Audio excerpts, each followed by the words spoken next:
Sapphire, and today we're talking about House of the Dragon. Helena has the gift of prophecy, making her something very special that seems to only be recognized by a few people, one of those her brother.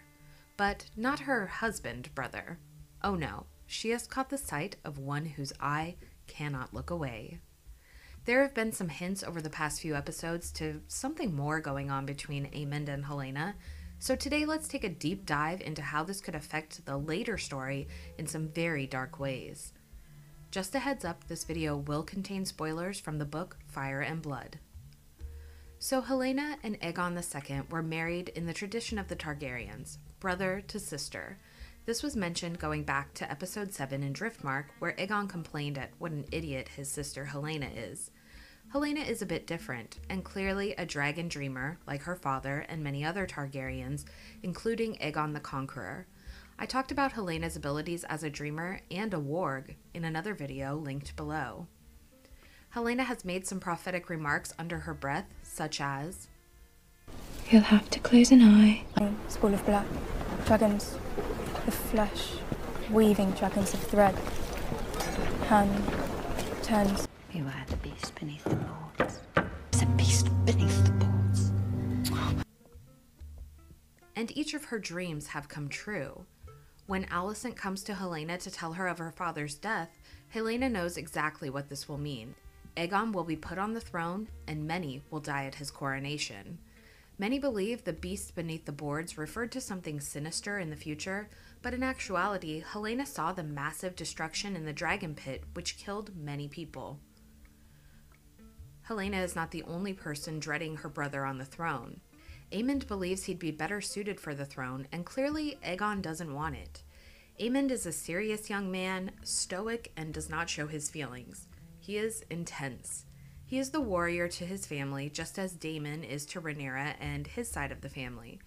Going back to his childhood, he had no qualms about doing his duty, telling his brother Aegon that he would marry his sister if Alicent had betrothed them. Aemond even calls Helena Aegon's future queen in that scene, showing that he never believed in Rhaenyra's claim as heir, even as a child. From a young age, Aemond already had bigger plans in mind. Though he was late in claiming his dragon, he paid the blood price for the largest dragon alive, Vhagar, and this transformed him from a quiet boy the others picked on to a savage warrior with a vengeance. Aemond trained twice as hard from there on out and became a fearsome fighter. Meanwhile, his brother Aegon drank twice as hard, becoming more of a degenerate and going out to the city to partake in its greasier locations. Aegon is a drunk, and he assaults servants and likely many others. He has fathered bastards around Flea Bottom, and he patronizes fighting pits of children. The man is a hot mess, and it takes 3 Kingsguard and his brother to hunt him down just to have him spit in their faces. Though Aegon and Helena were married, there is no love between them. Helena toasts Baela and Rhaena during the Last Supper, assuring them that mostly your husband leaves you alone, except when he's been drinking. Helena sits between her brothers, but it is when Jace asks Helena for a dance that Aemond really loses his temper, standing to give a toast to the strong boys. A fight breaks out amongst them, and Aemond laughs it off, until he comes face to face with Uncle Daemon, who is still the alpha dragon around King's Landing. Aemond seems unfazed by pretty much everyone except Daemon, and this of course will play out through the story. The two rogues are a reflection of one another, but there are some big differences that we will come back to later. Now, while Helena seems to detest Aegon and stay as far away from him as she can, she stays close to Aemond when they are in court, at dinner, or even in her chambers. This goes back to their childhood when Aemond goes to Helena's rooms after the Pink Dread incident, likely to seek comfort from his quiet sister. Later, during the coronation, Helena stands off to the side beside Aemond, not her husband, while he is crowned. In fact, their mother and grandfather stand closer to Aegon than his own wife. This is much different from how it is written in Fire and Blood, where it is said that Helena has a crown placed on her head by Queen Alicent, who bows before her daughter. But Fire and Blood also left out Rhaenys and Meleys exploding through the dragon pit, so there is much to that story left unwritten. During the coronation, Helena refuses to look at Aegon, looking in Aemond's direction the entire time in expectation of the beast beneath the boards. She knows the explosion is coming, and she seeks the protection and safety of her warrior brother. Only once the explosion has happened does she turn to face and look at Rhaenys and Meleys. I think Helena knows that Rhaenys will not burn them because she faces her and the massive dragon with less fear than she had displayed during the entirety of the coronation. Again, she stays near her brother Aemond amidst the chaos, and he protects his queen. Now, looking back to Helena's chambers, where her children play with their new nanny, the princess explains to her nanny how it is fate to desire what another has. Is this another prophetic mumbling from a dragon dream? Anything is possible, but we should point out that Diana has been replaced with a new nanny after her incident with Aegon in episode 8. When the news comes of Viserys' death, Aemond heads right for Helena's room to comfort her this time, finding their mother there already, though Helena takes no comfort from Alicent. When Aemond walks into the room, her face lights up. Helena's children are twins, Jaehaerys and Jaehaera, and she and Aegon also have a third child named Maelor. We only saw the twins here, so it will be interesting to see if Maelor is born yet, and this could also play into the future of the story. Now, you may have noticed in the intro to House of the Dragon, a new segment was added in episode 9. We now see 3 crowns, each with a sigil for Aegon, Helena, and Aemond. Aegon's is a woman holding a globe, Helena's is a spider, and Aemond's is a bright blue sapphire. Book readers know the significance of the sapphire to Aemond later in the story. However, I noticed something more. During the coronation, the Hightowers go out of their way to create a huge presentation for Aegon's crowning, including adorning him with Aegon the Conqueror's Valyrian sword Blackfire, his sacred dagger, and his Valyrian steel crown, as well as dressing the new king in the Targaryen color of black. What is interesting is that one would assume that his new queen would also dress in the colors of their house, or, if not in black like her husband, at least in the green of the Hightowers. But, interestingly, Helena wears something else completely. She is dressed from head to toe in sapphire blue. So book readers are familiar with blood and cheese. These 2 sinister characters are sent on a mission of vengeance, an eye for an eye and a son for a son. When Lucerys Velaryon is sent to Storm's End on his mother's behalf to seek peace and offer terms to Lord Baratheon, he is unexpectedly met there by his uncle Aemond and his massive dragon Vhagar. Aemond came seeking terms himself and perhaps even one of Lord Baratheon's daughters to wed. Now, we all know at this point Luke and Aemond are pretty much arch nemesis. Luke is the reason Aemond lost his eye, and Luke is one of the catalysts to Aemond really growing up and mastering his fighting skills. But he is also older and bigger than his nephew, and so is his dragon. The 2 fight on Dragonback out in the blustering storm, and Luke is killed, lost in the stormy waters of Shipbreaker Bay. When Rhaenyra and Daemon learn of his death, Daemon swears to avenge Luke. He still has old connections in Flea Bottom, and he reaches through the wormways to hire a lowly rat catcher within the Red Keep and some muscle to help. Blood and cheese. An eye for an eye and a son for a son.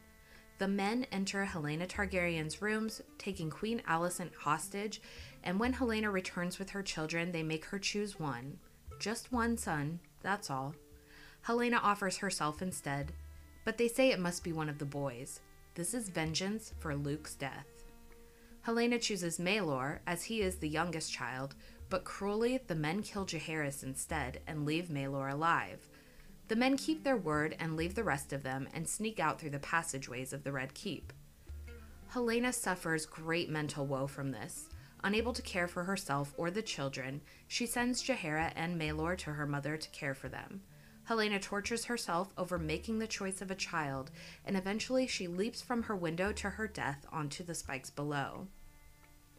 Now let's consider all the time that Aemond and Helena have spent together, closely bonding, while Aegon is out cavorting, drinking, and lusting after other women.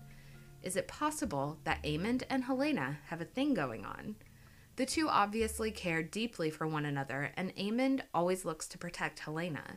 He has said he would marry her if Alicent had arranged it, and he has not yet taken another wife. To take it a step further, what if Jaehaerys and Jaehaera were actually fathered by Aemond? I think they might actually be, but what is interesting is that we have not yet seen Maelor. If Maelor is not yet born, he may actually be fathered by Aegon. Perhaps Aegon will become a more kingly man and, whether by choice or not, stay home more often with his queen. So, looking at it this way, could this contribute to Helena's choice when blood and cheese force her to choose between her sons? Is Jaehaerys the son of the man she loves, Aemond, while Maelor is the son of the husband she hates, Aegon? And so when Daemon says an eye for an eye and a son for a son, does he actually know that these children are Aemond's and not the children of Aegon? This whole idea is very similar to other love triangles in the A Song of Ice and Fire world. We see this with other Targaryens in history, namely Aegon the Unworthy, whose choices ring similar to Aegon II here in the Dance of the Dragons. Aegon IV was married to his sister wife Nerys, though she was in love with their brother, Aemon the Dragon Knight. Though Nerys was a pious woman who claimed to stay true to her husband, the histories remember the great love between Queen Nerys and her Dragon Knight. We see a similar structure even between Robert Baratheon, Cersei, and Jaime Lannister. Though they are not Targaryens, Cersei often compares her and Jaime's relationship to the Targaryens intermarrying. You might even say this applied to Aegon the Conqueror and his sister wives. Visenya was the eldest, and some believe she ruled with the Iron Fist, while Aegon was a warrior and loved Rhaenys the most. His sisters ruled at Aegon's side. It was said that for every night Aegon spent with Visenya, he spent 10 with Rhaenys. Like Queen Cersei, Queen Nerys, or even Queen Helena, they have no love for their king and husband, the men who mostly ignore you, except for when they're drunk. What I also find very interesting here is that Helena was able to have 3 successful pregnancies.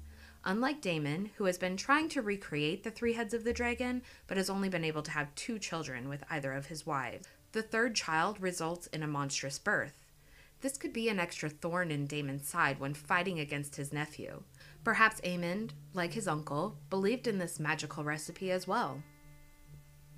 Helena's dragon Dreamfire laid the eggs that later become Daenerys' dragons, making Helena a mother of dragons, and this is again confirmed by Helena giving birth to 3 healthy Targaryen children, Jaehaerys, Jaehaera, and Maelor, 3 heads of the dragon.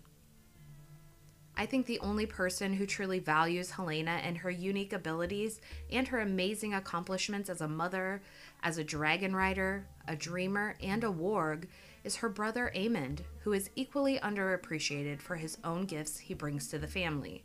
Aemond and Helena find comfort in one another from the chaos of the rest of their family. Helena doesn't seem bothered by Aegon's absence in her life, and Aemond really seems to fill that gap for her.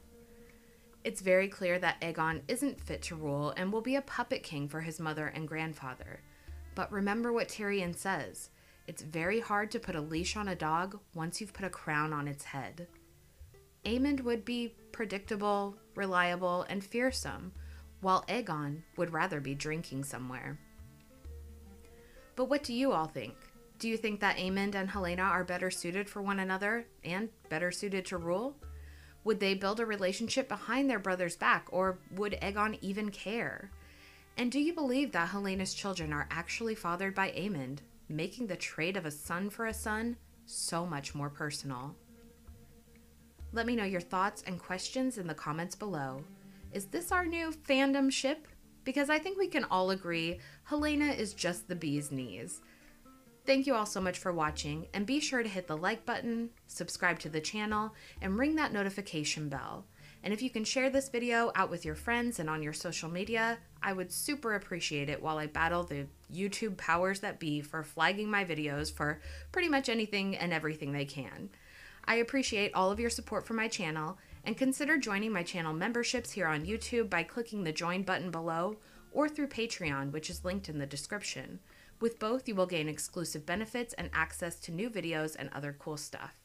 Thank you all so much for watching, and we'll see you in the next one. Bye. Father.